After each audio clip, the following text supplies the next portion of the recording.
नमस्कार मित्रांनो, स्वागत आहे तुमचं आमच्या चॅनलवर. मित्रांनो, आपण कंबाईनचे जे एक्झाम झालेले आहेत, प्री आणि मेन्स, याचं पेपर ॲनालिसिस करत आहोत. तर आपण पूर्ण पेपरचं ॲनालिसिस न करता फक्त सध्या जिओग्राफी म्हणजेच भूगोलचं आपण फक्त करत आहोत सध्या. ओके, तर त्याच्यामध्ये आपण 2018चा STI PSI आणि ASOचं विश्लेषण केलेलं आहे. जर ते तुम्ही पाहिलं नसेल तर ते तुम्ही पाहू शकता. ठीक आहे. तर आता हा पेपर आहे 2019चा STIचा. तर याच्यामध्ये तुम्ही पाहू शकता की हा जो पहिला प्रश्न दिलेला आहे ते तुम्ही वाचा आणि सॉल्व करण्याचा प्रयत्न करा. डायग्राम बेस्ड क्वेश्चन आहे आणि महाराष्ट्रातील पर्जन्यमान तुम्हाला विचारलेलं आहे 13 आणि 14चं. ओके, आपल्याला माहीत आहे की पर्जन्यावर नेहमी क्वेश्चन आयोग आपल्याला विचारत असतो. तर हा पहिला प्रश्न आहे, याला तुम्ही वाचा आणि सॉल्व करण्याचा प्रयत्न करा. ठीक आहे. तर याच्यामध्ये पहिलं स्टेटमेंट दिलेलं आहे, 2014नुसार महाराष्ट्राच्या मध्यवर्गीय भागात सरासरी पर्जन्यमान 0 ते 80 एवढे आहे.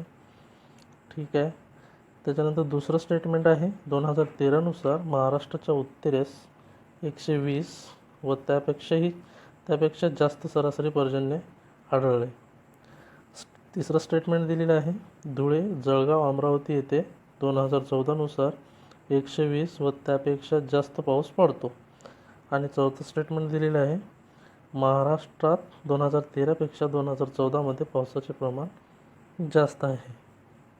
तर हे समजण्यासाठी तुम्हाला इथे सूची पण दिलेली आहे, तुम्ही पाहू शकता. ठीक आहे. तर हे पहिलं दिलेलं आहे 120पेक्षा जास्त, 2 मीडियम डार्कमध्ये दिलेलं आहे 80 ते 120 आणि एकदम फिकट कलरमध्ये दिलेलं आहे 0 ते 80. पण इथे आपल्याला ही पहिल्या नंबरची जी डायग्राम आहे ती व्यवस्थित दिसत नाही आहे. तर मी तुम्हाला दुसऱ्या डायग्राममधून हे समजावून सांगतो. ठीक आहे. इथे तुम्ही पाहू शकता 2011-12 आणि 13-14चं पर्जन्यमानाची डायग्राम दिलेली आहे. आपल्याला सध्या फक्त 13 आणि 14बद्दल पाहायचं आहे. ठीक आहे, 13 आणि 14बद्दल. तर इथे सूची पण दिलेली आहे, सेम सूची. एकदम डार्क जी आहे ती जास्त लोकसंख्या ती जास्त पर्जन्य असलेला आहे आणि जो ग्रे कलर आहे तो मीडियमसाठी आहे आणि एकदम फिकट कलर जो दिलेला आहे तो 0 ते 80साठी दिलेला आहे. ठीक आहे. याच्यावरून आपण चौथं जे स्टेटमेंट आहे ते आपण इथे पाहू शकतो की चौथ्या स्टेटमेंटमध्ये आपल्याला असं म्हटलं होतं की महाराष्ट्रात 2013पेक्षा 14मध्ये पावसाचे प्रमाण जास्त आहे. तर मित्रांनो, तुम्ही पाहू शकता की हे 13 आहे आणि हे 14 आहे.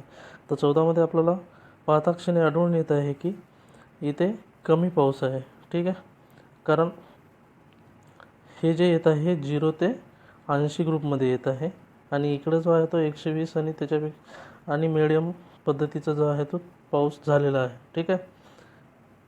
पण 2014मध्ये कमी झालेलं आहे. म्हणजे याच्यानुसार आपलं जे चौथं स्टेटमेंट आहे ते चुकीचं ठरतं मित्रांनो. ठीक आहे. ओके, तर याच्यानंतर आपण पहिलं स्टेटमेंट पाहू. 2014नुसार महाराष्ट्रात मध्यवर्गीय भागात सरासरी 0 ते 80 एवढे पाऊस आहे. ठीक आहे.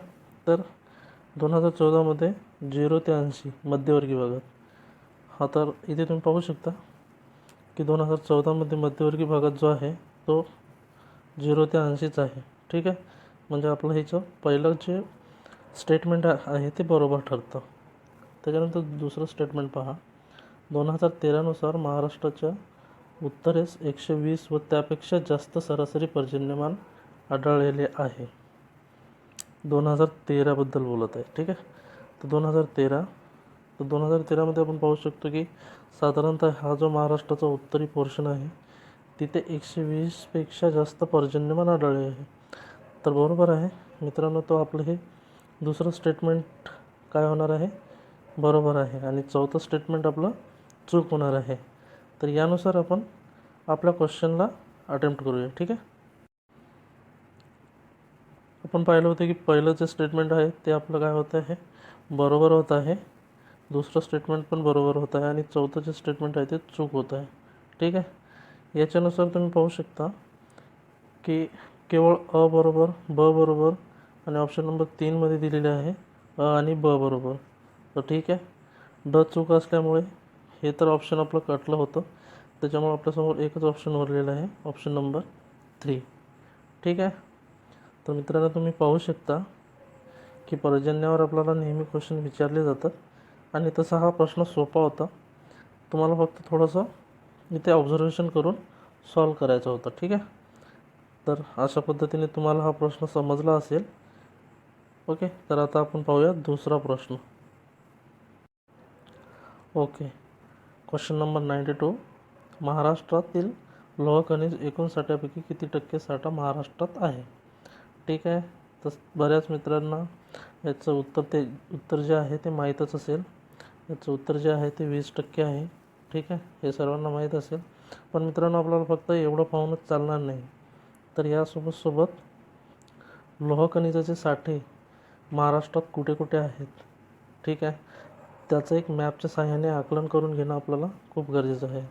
त्यासोबतच आपल्याला बाकीही खनिजाबद्दल थोडीफार माहिती घेणं सुद्धा गरजेचं आहे. ठीक आहे. तर चला मग आपण पाहूया मॅपच्या साहाय्याने. इथे तुम्ही पाहू शकता महाराष्ट्र राज्यामध्ये जी खनिज संपत्ती आहे ती इथे दाखवलेली आहे. ठीक आहे. तर तुम्ही पाहू शकता की जो पहिला जो आहे तो बॉक्साईड गोल निळ्याने दाखवलेला आहे आणि लोह इथे ट्रायंगलने दाखवलेला आहे. तर मित्रांनो, तुम्ही पाहू शकता की सर्वात पूर्वेकडील आणि पश्चिमेकडील भागामध्ये जे आहे ते 2 खनिज आपल्याला प्रामुख्याने मिळतील. ठीक आहे.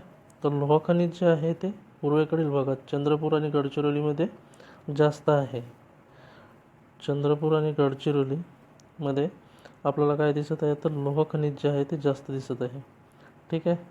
आणि बॉक्साईड जे आहे ते बॉक्साईड आपल्याला कोकण किनारपट्टीला आणि खास करून कोल्हापूर, सातारा आणि रत्नागिरीमध्ये सापडत आहे. ठीक आहे. सर्वात जास्त आपल्याला कुठे सापडेल तर बॉक्साईड कोल्हापूरमध्ये. ओके. तर हे मॅप पाहणं आपल्याला गरजेचं आहे. याचबरोबर काही अधातू पण दिलेले आहेत, जसं की डोलोमाईटवर नेहमी क्वेश्चन विचारले जातात. डोलोमाईट सर्वात जास्त कुठे आढळतो, तर डोलोमाईट सर्वात जास्त कुठे आढळतो, यवतमाळमध्ये. ठीक आहे. त्यासोबत चंद्रपूरमध्ये पण आढळतो, पण सगळ्यात जास्त कुठं आढळतो तर यवतमाळमध्ये आढळतो. ठीक आहे. डोलोमाईटबद्दल आयोगानं आतापर्यंत क्वेश्चन विचारलेला आहे. त्यासोबतच आपल्याला नेक्स्ट टाईम जिप्सम किंवा चुनखडी याच्यावर प्रश्न विचारला जाऊ शकतो.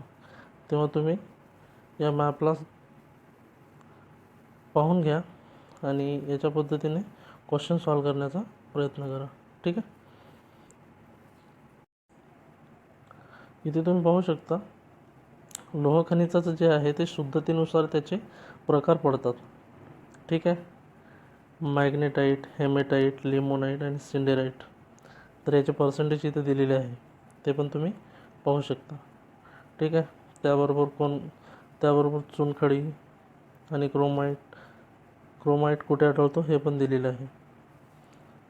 त्याच्यानंतर डोलोमाईट आताच आपण बोललो होतो की यवतमाळ गडचिरोलीमध्ये सापडतो, पण सर्वात जास्त कुठे आहे तर यवतमाळमध्ये आहे.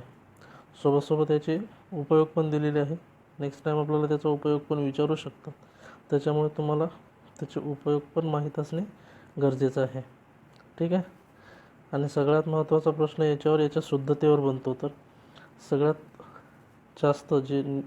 जास्त आणि शुद्ध पद्धतीचं जे कोळसा आहे ते अँथ्रासाईट असतो मित्रांनो. ठीक आहे. सगळ्यात चांगला कोळसा कोणता, अँथ्रासाईट. याच्यामध्ये जवळपास कार्बनचे म्हणजे राख शिल्लक नाही, याच्यात खूप अत्यल्प प्रमाणात राख शिल्लक राहते. ठीक आहे. याच्यामध्ये कार्बनचे जे प्रमाण आहे ते किती आहे तर 80 ते 95. त्याच्यानंतर बिटुमिनस येतो, याच्यामध्ये जवळपास 60 ते 80% असते. ठीक आहे. बिटुमिनसमध्ये किती असते तर 60 ते 80 असते. लिग्नाईटमध्ये तुम्ही पाहू शकता 40 ते 55 दिलेलं आहे आणि पीठमध्ये 40%पेक्षा खाली आहे किंवा 40. ओके. तर कधी याच्यावर तुम्हाला क्वेश्चन विचारला जातो की म्हणजे यांच्या शुद्धतेनुसार त्यांना चढत्या आणि उतरत्या क्रमामध्ये लिहा. ठीक आहे. तर हे तुम्हाला माहीत असणं गरजेचं आहे. याचबरोबर तुम्हाला आपल्या महाराष्ट्रामध्ये कुठे कुठे लोह खनिज आढळतो, ठीक आहे, हे सुद्धा माहीत असणं गरजेचं आहे.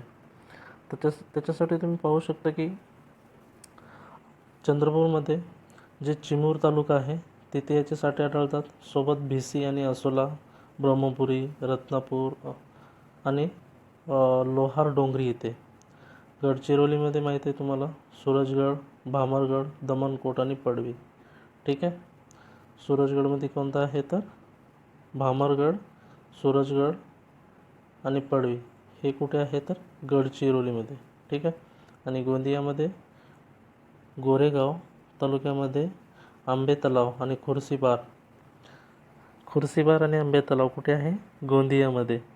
इथे मॅग्नाईट प्रकारचं आढळते मित्रांनो, मॅग्नाईट आढळते इथे, ठीक आहे. त्याच्यानंतर सिंधुदुर्ग आपण पाहिलं होतं की पूर्वेला आणि पश्चिमेला मिळतात. तर पश्चिमेला कोणता जिल्हा आहे तर तो आहे सिंधुदुर्ग. इथं सावंतवाडी तालुका आहे तिथे पण मिळतो आणि वेंगुर्ला तालुक्यात सुद्धा मिळते, ठीक आहे. याचबरोबर कोल्हापूरमध्ये पण आहे, जसे की शाहूवाडी, राधानगरी, ठीक आहे. तर हे काही ठिकाणे आहे जिथे तुम्हाला लोह खनिजाचे साठे आढळतात. तर आपण या प्रश्नाच्या रिलेटेड खूप काही माहिती पाहिलेली आहे. तुम्ही ती नोट डाऊन करून घ्या किंवा एकदा तुम्ही ती सर्व माहिती तुम्ही स्वतः पहा आणि ती स्वतः तुम्ही त्याचे नोट्स बनवा. म्हणजे मित्रांनो तुम्हाला ती जास्त वेळासाठी तुमच्या लक्षात राहण्यासाठी मदत होईल, ठीक आहे. तर आता हा क्वेश्चन तुम्हाला चांगल्या पद्धतीने समजला असेल. आपण पाहूया नेक्स्ट क्वेश्चन नंबर 93.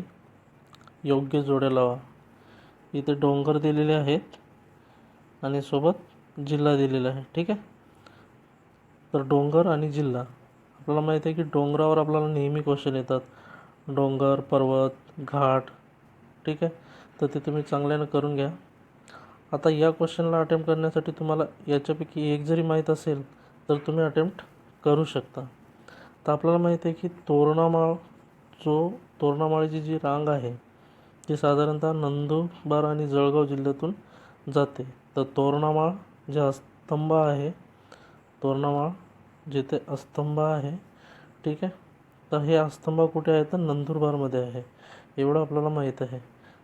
चला मग आपण या एका ऑप्शनमुळे आपल्याला सॉल्व करता येते का ते पाहू. तर क 1 कुठे आहे पाहू. क 1 ऑप्शन नंबर 3मध्ये आहे, ठीक आहे.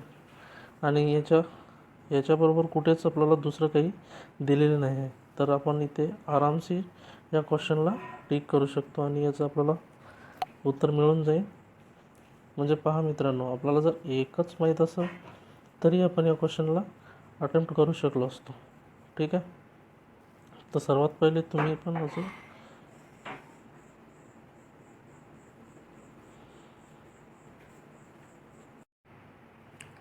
तर मित्रांनो पाहू शकता की आपल्याला फक्त एकच ऑप्शन माहीत होतं आणि याच्यावरून आपण अगदी योग्य असं उत्तर शोधलं, ठीक आहे. तर याच्याशी रिलेटेड काही इन्फॉर्मेशन पण आपण पाहूया. इथे तुम्ही पाहू शकता प्राकृतिक महाराष्ट्राचा जो नकाशा दिलेला आहे, ठीक आहे. आणि याच्यावर आपल्याला प्रश्न विचारतो आयोग. तर सगळ्यात पहिले आपण इथे पाहू शकतो की इथे पहा वरच्या साईडने तोरणामाळ, ठीक आहे. हे नंदुरबारमध्ये आहे तोरणामाळ. त्याच्याबरोबर आपण इथे पाहू शकतो की ही जी नदी आहे, ही नदी कोणती आहे तर ही तापी नदी आहे, ठीक आहे, तापी. आणि त्याच्यानंतर आपण पाहू शकता की ही जी दुसरी डोंगर रांग आहे ते सातमाळा आणि अजिंठा हे इकडे यवतमाळपर्यंत येते मित्रांनो, पुसदपर्यंत, ओके. त्याच्यानंतर इथे पाहू शकता की हरिश्चंद्र आणि बालाघाट डोंगर रांग आहे. तर याच्या उत्तरेला आपण एका प्रश्नपत्रिकेमध्ये पाहिलं होतं की याच्या उत्तरेला कोणती नदी आहे तर गोदावरी आहे, ठीक आहे. हे इथे तुम्ही पाहू शकता ही गोदावरी नदी आहे. याच्या खाली भीमा नदीचं खोरं आहे, ठीक आहे. ही नदी कोणती आहे तर भीमा नदी आहे, हां, ओके. तर आणि सगळ्यात शेवटी इथे पाहू शकता शंभू महादेवाचे डोंगर रांग आहे, ओके. तर आयोग आपल्याला प्रश्न विचारतो आणि त्या पद्धतीने आपल्याला हा मॅप माहीत असणं गरजेचं आहे. तर या तुम्ही मॅपच्या सहाय्याने अभ्यास करत जा, म्हणजे तो तुम्हाला चांगल्या पद्धतीने आणि जास्त वेळासाठी तुमच्या दिमागामध्ये राहण्यासाठी मदत होईल. ओके. तर आता आपण मॅप पाहिला. आता याच्याशी रिलेटेड जी इन्फॉर्मेशन आहे ती आपण पाहूया. ओके. इथे पाहू शकता तुम्ही, जी पहिली आपली रांग होती ती होती सातमाळा आणि अजिंठा. ठीक आहे. तर सातमाळाची जी रांग आहे ती सुरुवात कुठून होते आणि ती एंड कुठे होते हे आपण थोडक्यात थोडंसं पाहायला हवे. आणि त्याच्या या डोंगर रांगेमध्ये कोणते कोणते डोंगर येतात. तर नाशिक जिल्ह्यातून ही रांग सुरू होते मित्रांनो. नाशिक जिल्ह्यात या रांगेला सातमाळाची डोंगर रांग म्हणतात. कुठे? नाशिकमध्ये काय म्हणतात तर सातमाळ्याची डोंगर रांग म्हणतात.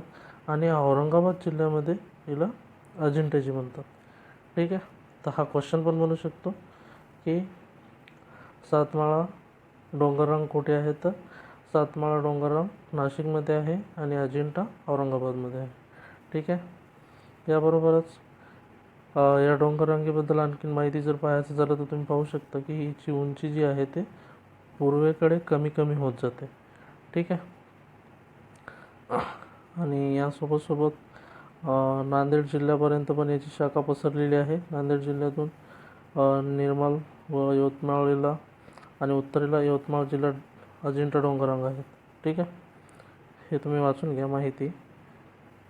त्याच्यानंतर तुम्ही पाहू शकता की आपण दुसरी डोंगररांग पाहिली होती हरिश्चंद्र आणि बालाघाट. तर ही कुठे आहे, तर याची सुरुवात होते अहमदनगर जिल्ह्यातून. अहमदनगर जिल्ह्याला हरिश्चंद्रगड असे म्हणतात. ठीक आहे. याची सुरुवात सह्याद्री पर्वताच्या कळसुबाई पर्वतापासून होते आणि ही लातूर उस्मानाबाद जिल्ह्यात पसरलेली आहे. ओके. हे भीमा नदीचे खोरं वेगळं करते, सोबत सोबत गोदावरीचं पण करते. पुणे जिल्ह्यात इथे शिवनेरी किल्ला आहे. पठारी प्रदेश कोणकोणते आहे इथे तुम्ही पाहू शकता की हरिश्चंद्र या डोंगर रांगेच्या दक्षिणेला अहमदनगर पठार आहे. बालाघाट डोंगर रांगेच्या पश्चिमेला बालाघाट पठार आहे आणि मांजरा नदीच्या खोऱ्यात मांजरा पठार आहे. ठीक आहे. तर याच्यानंतर आपण पाहूया शंभू महादेव रांग. तर इथे तुम्ही पाहू शकता की शंभू महादेव रांग जी दिसत आहे त्याच्याबद्दल तुम्ही इथे थोडी माहिती आहे ते वाचून घ्या. तर आपण आता सर्वात पहिले आपल्या क्वेश्चनवर येऊ. ठीक आहे. तोरणामाळ डोंगररांगा. तर तुम्ही पाहू शकता तोरणामाळ डोंगररांगेबद्दल इथे दिलेलं आहे की ही जी आहे नंदुरबार जिल्ह्यातून ही रांग उत्तर भागापासून जळगाव जिल्ह्यापर्यंत चोपडा यावल रावेर तालुक्याच्या पूर्व पश्चिम 100 किलोमीटर पसरलेली आहे. ठीक आहे. या डोंगररांगेने उत्तरेकडील पश्चिम वाहिनी नदी जी आहे ती नर्मदा नदी आणि याच्या दक्षिणेला पश्चिम वाहिनी तापी नदी आहे. आणि नर्मदा आणि तापी ह्या दोन्ही नद्या काय आहेत, पश्चिम वाहिनी आहेत. ठीक आहे. आणि आपला क्वेश्चन बनू शकतो की तोरणामाळ रांगेने नर्मदा नदी आणि तापी नदीचे खोरे वेगवेगळे केलेले आहे. आणि याच्याचमध्ये तुम्ही पाहू शकता की अस्थमा डोंगररांगा जे आहे हे सातपुडा पर्वताची सर्वोच्च शिखर आहे. ठीक आहे. आणि त्याची उंची किती आहे तर 1325. किती आहे? अस्तंभाची उंची किती आहे? 1325. आणि कुठे आहे तर नंदुरबार जिल्ह्यामध्ये. ठीक आहे. तर हे तुम्हाला लक्षात ठेवावंच लागेल, कारण आयोग आपल्याला एक तर त्याची उंची विचारतो किंवा जिल्हा विचारतो. सोबत ते कुठून सुरुवात होते आणि कुठे संपते हे पण आपल्याला माहीत असणं गरजेचं आहे. ठीक आहे. तर एवढी सारी माहिती आपल्याला सफिशियंट आहे. तुम्ही एकदा हे वाचून घ्या. ठीक आहे. तर आता आपण पाहूया दुसरा प्रश्न. ओके. 94 क्वेश्चन दिलेले आहे. 2001 आणि 2011च्या जनगणनेनुसार महाराष्ट्रातील साक्षरतेमध्ये फरक किती टक्के आहे. ठीक आहे. तर टक्केवारीमध्ये फरक आपल्याला विचारतो, कुठे जास्त घनता, कुठे कमी घनता, महाराष्ट्राची साक्षरता, भारताची साक्षरता. ठीक आहे. तर हे सगळे पॉईंट आपल्याला तोंडपाठ असणं गरजेचं आहे. मी तुम्हाला मागच्या तिन्ही लेक्चरमध्ये आपण हेच पाहिलेलं आहे. आणि सर्वात जास्त क्वेश्चन मित्रांनो याच टॉपिकवर विचारले गेले आहे. हे पण तुम्हाला माहीत आहे. ओके, तर आपल्याला याच्यामध्ये दुसरा कोणताही पर्याय नाही, तर आपल्याला आकडेवारी लर्नच असली पाहिजे. तर मग यानुसार तुम्ही मला सांगा की 2001 नुसार किती होती महाराष्ट्राची लोकसंख्या? 2001 नुसार किती होती? 2001 नुसार साक्षरता किती होतं? तर ते होतं 76.9 आणि 2011 किती झालं तर 82 किती 3. ठीक आहे, आता 76 to 82 तर याच्यावरून आपल्याला आपलं उत्तर जे मिळते ते ऑप्शन नंबर 2 मिळते मित्रांनो. ठीक आहे, तर आपण याच्याशी रिलेटेड थोडीफार इन्फॉर्मेशन पाहूया. इथे तुम्ही पाहू शकता साक्षरतेमधील बदल दिलेला आहे. ठीक आहे, व्यक्तीमध्ये पाहू शकता की 2001 किती होती तर 76.9 आणि 11 किती येतं 82.3. तर बदल कितीचा झाला मग 5.4. ठीक आहे, समजलं. यासोबतच आपल्याला स्त्री आणि पुरुषाचे पण माहीत असायला पाहिजे आणि हे थोडं किचकट आहे, पण तरी तुम्हाला जर जमत असेल तर तरी तुम्ही लक्षात ठेवण्याचा आपल्या दिमागामध्ये ठेवण्याचा प्रयत्न करा. ठीक आहे, यासोबत साक्षरतेची काही वैशिष्ट्ये दिलेली आहेत की 2001 किती झालेलं आहे वाढ आणि 2011 किती वाढ झालेली आहे ते दिलेलं आहे. ठीक आहे, साक्षरतेमधील दरी जी आहे ते 2001 19 होती आणि 2011 12.5 आहे. ठीक आहे, याचबरोबर तुम्ही इथे पाहू शकता की पुरुष साक्षरता किती आहे, स्त्री साक्षरता किती आहे. ठीक आहे, तर हे तुम्ही पाहून घ्या, कारण याच्यावर नेहमी आयोग क्वेश्चन विचारत असतो. ठीक आहे, तर हा क्वेश्चन तुम्हाला समजला असेल. आता आपण पाहूया नेक्स्ट. 95 नंबर, महाराष्ट्रातील कोणत्या प्रशासकीय विभागात सर्वात जास्त जिल्हे आहेत? एकदम सोपा क्वेश्चन आहे आणि सर्वांनाच याचं उत्तर आलेलं असेल. याचं उत्तर आहे ऑप्शन नंबर 3. ठीक आहे, तर जे आपले प्रशासकीय विभाग आहेत कोकण, औरंगाबाद, अमरावती, हे तुम्ही एक वेळेस पाहून घ्या आणि कोणत्या याच्यामध्ये किती जिल्हे आहेत हे त्याच्यानुसार पण आपल्याला इथे क्वेश्चन विचारले जातात. ठीक आहे, तर त्यानुसार तुम्ही प्रत्येक प्रशासकीय विभागाबद्दल तुम्हाला माहिती असणं गरजेचं आहे. ठीक आहे, नेक्स्ट क्वेश्चन. महाराष्ट्रातील म्हणजे खालील नमूद महाराष्ट्रातील प्रशासकीय विभागांना त्याच्या क्षेत्रफळानुसार उतरता क्रम लावा. ठीक आहे, आपण आत्ताच म्हटलं होतं की चढता क्रम उतरता क्रमाने आपल्याला विचारू शकतात आणि ते पण त्याच्या क्षेत्रफळानुसार. तर तुम्हाला माहीत आहे, तुम्ही पाहिलं असेल की क्षेत्रफळ, तर क्षेत्रफळानुसार तुम्हाला इथे क्रम लावायचा आहे, तर तुम्ही ट्राय करा. ठीक आहे, तर आपल्याला माहीत आहे की सर्वात जास्त क्षेत्रफळ कोणाचं आहे. ठीक आहे, कारण औरंगाबाद जो जिल्हा आहे औरंगाबाद जो विभाग आहे तो सर्वात मोठा, म्हणजे जिल्ह्याच्या बाबतीत मोठा पण आहे आणि क्षेत्रफळाच्या बाबतीत मोठा आहे. ठीक आहे, तर आपण इथे पाहू शकता की आपल्याला फक्त तुम्हाला माहितीच असेल तर औरंगाबाद क्षेत्रफळाने मोठा आहे हे पहिलं एक जरी माहीत असेल तर तुम्ही बाकीचे 2 ऑप्शन जे आहेत ते इलिमिनेट होऊन जातात इथे 1 आणि 3. ठीक आहे, आता आपल्याकडे फक्त 2 ऑप्शन उरलेले आहे, 2 आणि 4. तर याच्यानंतर तुम्ही पाहू शकता की कोणतं होईल, तर पहा याच्यानंतर नागपूर आणि नाशिक आहे. ठीक आहे, तर मला सांगा नागपूर आणि नाशिकमध्ये जास्त क्षेत्रफळ कोणाचं आहे? तर ऑफकोर्स नाशिकचं आहे. तर झालं, बाकीचे तुम्हाला माहीत नसलं तरी चालते, म्हणजे तुम्हाला 1-2 जरी आठवले तरी तुम्ही हा क्वेश्चन एकदम आरामशीर चांगल्या पद्धतीने सॉल्व करू शकता. ठीक आहे, तर या प्रश्नाचं उत्तर काय होईल मग? Option number 4. सगळ्यात पहिले काय येईल? औरंगाबाद, त्याच्यानंतर येईल नाशिक, त्याच्यानंतर येईल पुणे. ओके, त्याच्यानंतर नागपूर 4 नंबरवर. ठीक आहे, आणि अमरावती जे आहे ते 5 नंबरला येईल क्षेत्रफळाच्या दृष्टीने. तर याच्यावर 2 क्वेश्चन विचारलेले आहे आयोगाने. तर पाहू शकता तुम्ही आयोगाचं काही म्हणजे असं फिक्स नसतं की कोणत्या टॉपिकवर ते 1 क्वेश्चन किंवा 2 क्वेश्चन किंवा 3 क्वेश्चन विचारू शकतात ते. त्याच्यामुळे तुम्ही त्याच्यानुसार तयारी करणं गरजेचं आहे. ठीक आहे. तर आता आपण पाहूया नेक्स्ट क्वेश्चन. Next question 97. जोड्या लावा. अभयारण्य आणि जिल्हे दिलेले आहे. ठीक आहे. तर हा ऑप्शन ट्राय करा. बोर अभयारण्य. बोर अभयारण्य जे आहे ते कुठे आहे? तर वर्धेमध्ये आहे. तर याच्यानुसार आपला पहिला क्वेश्चन सॉल्व्ह होऊ शकते का ते पाहू. ओके. तर इलिमिनेशन पद्धत आपण जर इथे वापरली तर ऑप्शन क्रमांक 1 आणि 2 तर इथे गेले. म्हणजे आता सेम ऑप्शन आहे. तर इथे थोडंसं ट्रिकी बनू शकते. ठीक आहे. तर तुम्ही नेक्स्ट पहा नरनाळा. तर नरनाळा कुठे आहे मित्रांनो? अकोलामध्ये आहे. कर्नाळा नाही आहे, हा नरनाळा आहे.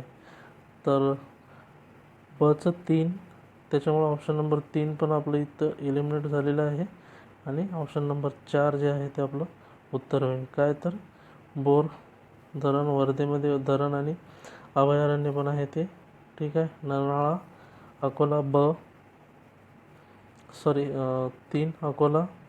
त्याच्यानंतर अनेर हे जे आहे ते धुळे जिल्ह्यामध्ये आहे आणि रायगड जिल्ह्यामध्ये कर्नाळा आहे. आपल्याला माहीत आहे की रायगड जिल्ह्यामध्ये काय आहे? कर्नाळा आहे. तुम्हाला हा एक जरी माहीत असतं की रायगड जिल्ह्यामध्ये कर्नाळा आहे तरी तुम्हाला सॉल्व झाला असता. ठीक आहे. म्हणजे आपल्याला पूर्णच काही माहिती असणं गरजेचं नाही आहे. तर 1-2 जरी ऑप्शन आपल्याला माहीत असेल तरी आपण ते क्वेश्चन आरामशीर सॉल्व करू शकतो. त्याच्यामुळे परेशान न होता शांत पद्धतीने वाचून त्याला आपण सॉल्व करण्याचा प्रयत्न केला पाहिजे. ओके. आता नेक्स्ट क्वेश्चन पहा. कोकणात कोणत्या प्रकारच्या वस्तीचे प्राबल्य आहे? तर याच्यात नेहमी क्वेश्चन विचारले जातात की वस्ती आणि त्याचे सेटलमेंट म्हणजे वास्तव्य आणि त्याचे प्रकार विचारलेले असतात की विखुरलेले कसे असते, अपखंडित, केंद्रित, संयुक्त. ठीक आहे. तर हे दिलेले आहे. तर मग या प्रश्नाचं उत्तर काय होईल मित्रांनो? तर इथे तुम्ही पाहू शकता की हे जे वस्तीचे प्राबल्य दिलेले आहे, ठीक आहे, हे वस्ती आणि त्याचे प्रकार दिलेले आहेत ते तुम्ही पाहिलेलंच असेल. तर कोकण जो प्रदेश आहे तो कसा आहे? तर डोंगराळ आहे. ठीक आहे. तर डोंगराळ प्रदेशामध्ये तुम्हाला माहीत आहे की काय असते? तर सेटलमेंट विखरलेले असते. डोंगराळ प्रदेशामध्ये जे काही घरे असतात ते काय असतील? मग असे दूर असतील, म्हणजेच विखुरलेले असतील. ओके. तर याच्यावरून आपल्याला आपल्या या प्रश्नाचं उत्तर काय मिळेल? तर ऑप्शन क्रमांक 1. तर कोकणामध्ये कोणती वस्ती आहे? तर विखुरलेली वस्ती आहे. ठीक आहे. तर याच्याशी काही रिलेटेड आपण थोडीफार इन्फॉर्मेशन पाहूया. इथे काही टाईप दिलेले आहेत. ओके. हे तुम्ही पाहू शकता. सेटलमेंटचे काही टाईप दिलेले आहेत. तर रेषाकृती वस्ती जे आहे ते रेल्वे मार्ग वगैरे दुतर्फा रस्त्याचे जे असते ते एक रेषाकृती वस्तीचा प्रकार असतो. त्याच्यानुसार अर्धवर्तुळाकार, तर एखाद्या तलाव किंवा सरोवर नाल्याच्या साईडला जी वस्ती बसते. ठीक आहे. जसं की एखादा हा नाला आहे आणि याच्या साईडला ही वस्ती आहे तर ती कोणती झाली? मग अर्धवर्तुळाकार. त्याच्यानंतर ताराकृती जी आहे ते जसं की अनेक लोहमार्ग एकत्र ठिकाणी येतात एखाद्या ठिकाणी तेव्हा तिथे तयार होते. ठीक आहे. म्हणजे अनेक लोहमार्ग किंवा अनेक रस्ते जेव्हा एखाद्या ठिकाणी एकत्र येतात आणि त्याच्या बाजूला जे आहे ते तशा पद्धतीची मग काय होते मित्रांनो? तो वसाहती तयार होते. त्रिकोणी वसाहत कुठे होईल? तर तुम्ही पाहू शकता की 2 नद्याचा जो संगम आहे तर अशा ठिकाणी हे होऊ शकते. फॉर एक्झाम्पल पहा, इकडून एक नदी आलेली आहे, इकडून एक नदी आलेली आहे. ठीक आहे. यांचा संगम झाला आणि हे इकडे गेली तर इकडे काही सेटलमेंट राहील, इकडे काही घरे असतील, इकडे काही घरे असतील. ठीक आहे. तर एक अशा पद्धतीने ही त्रिकोणी काय होईल, वसाहत होईल. ठीक आहे. त्याच्यानंतर बाणाकृती, ओके, हे तुम्ही वाचून घ्या. चौकोनाकृती हे आहे. याबरोबर जे वसाहतीचे प्रकार आहे ग्रामीण वसाहतीचे ते इथे दिलेले आहे. सगन, ठीक आहे, कुठे आहे तर एकापेक्षा जास्त घरे जेव्हा एकत्र येतात त्याला त्या सगन म्हणतात. जसे की बाजारपेठाच्या केंद्रभागी, दुकाने किंवा धार्मिक स्थळे. ओके.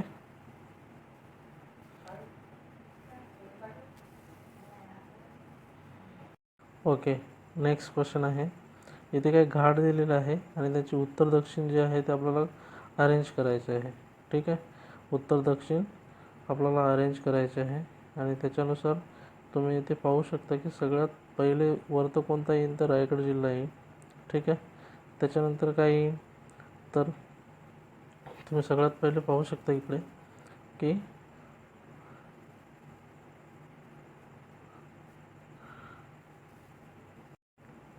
तर रायगड, त्याच्यामुळे आपल्याला एकामुळेच आपल्याला आन्सर मिळालेलं आहे ऑप्शन नंबर 2. ठीक आहे. ऑप्शन नंबर 2 आपल्या प्रश्नाचं उत्तर होऊन जाईल मित्रांनो. पहा, तर सगळ्यात पहिले सी ऑप्शन, म्हणजे क ऑप्शन जे आहे ते रायगड किल्ला. त्याच्यानंतर बी वरंदा घाट. त्याच्यानंतर डी प्रतापगड. ठीक आहे. आणि त्याच्यानंतर ए सगळ्यात खाली जे आहे ते कुंभारली घाट. म्हणजे तुम्हाला याच्यापैकी कुंभारली घाट जरी माहीत असता, प्रतापगड हे तर आपल्याला माहीतच आहे आणि त्याच्यानुसार आपल्याला इथे आपल्या प्रश्नाचं उत्तर मिळालेलं आहे. आपण पाहिलं होतं की घाटावर बऱ्यापैकी क्वेश्चन विचारलेले आहे, ते तुम्ही पाहू शकता. ठीक आहे. तर त्याच्याबद्दल आपण ही थोडीफार माहिती घेऊ जेणेकरून आपलं एक रिव्हिजन झालं पाहिजे. इथे तुम्ही पाहू शकता काही घाट दिलेले आहे. ठीक आहे. याच्यावरून एक नजर टाकून घ्या.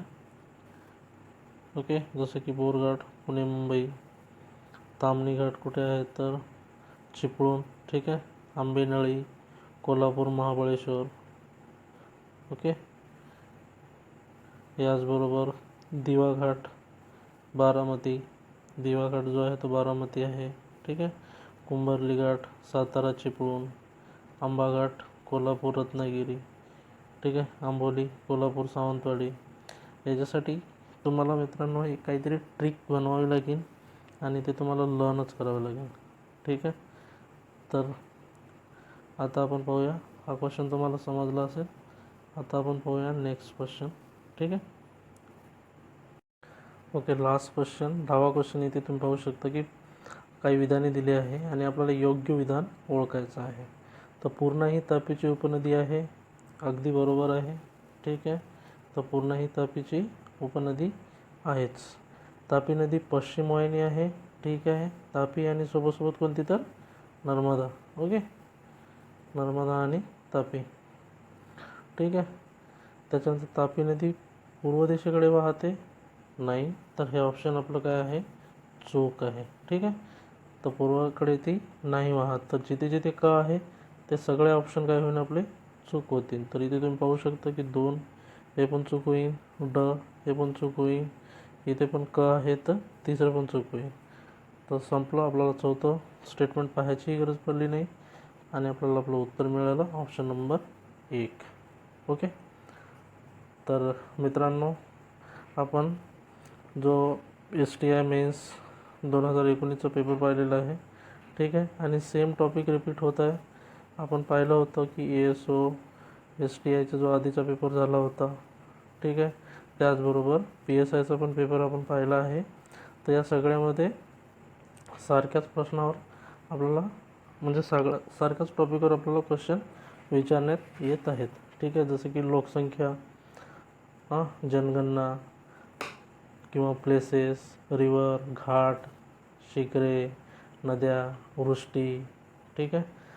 पुन्हा जसे की डोंगररांगा म्हणजे भारताचं स्थलांतरण, इमिग्रेशन, मायग्रेशन, हे जे टॉपिक आहेत तर आयोगाचे एकदम फेवरेट टॉपिक आहेत मित्रांनो. तर तुम्ही पण या पद्धतीने या टॉपिकला प्रायोरिटी द्या आणि त्यानुसार काय करा, या क्वेश्चनची प्रॅक्टिस करा. ठीक आहे. कारण अभ्यास कितीही करून त्याचा उपयोग आपल्याला काहीच नाही होणार जोपर्यंत आपण त्याच्यावरचे क्वेश्चन सॉल्व करणार नाही. ठीक आहे. एक पुस्तक घेतलं आणि सकाळपासून सायंकाळपर्यंत वाचत बसलो आणि एक क्वेश्चन जरी सॉल्व करायला गेलो तर आपल्याला त्या प्रश्नाचं जर उत्तर येत नसेल तर दिवसभर आपल्या वाचण्याचा काहीच अर्थ उरणार नाही. ठीक आहे. तर आमचा हा प्रयत्न आहे की तुम्हाला क्वेश्चन अटेम्प्ट कसा करावा याच्याबद्दल माहिती देणे आणि तुम्हाला एक वे फॉरवर्ड असला पाहिजे की कशा पद्धतीने क्वेश्चन बनवू शकतात. ठीक आहे मित्रांनो. तर आवडला असेल तर लाईक करा, आमच्या चॅनलला सबस्क्राईब करा, आपल्या मित्रांना पण सांगा. ठीक आहे. नसेल आवडलं तर डिसलाईक करा, पण डिसलाईक करताना नक्कीच सांगा की तुम्हाला काय गोष्ट आवडली नाही, जेणेकरून ते आम्ही इम्प्रूव्ह करण्याची कोशिश करेन. ठीक आहे. तर नमस्कार मित्रांनो.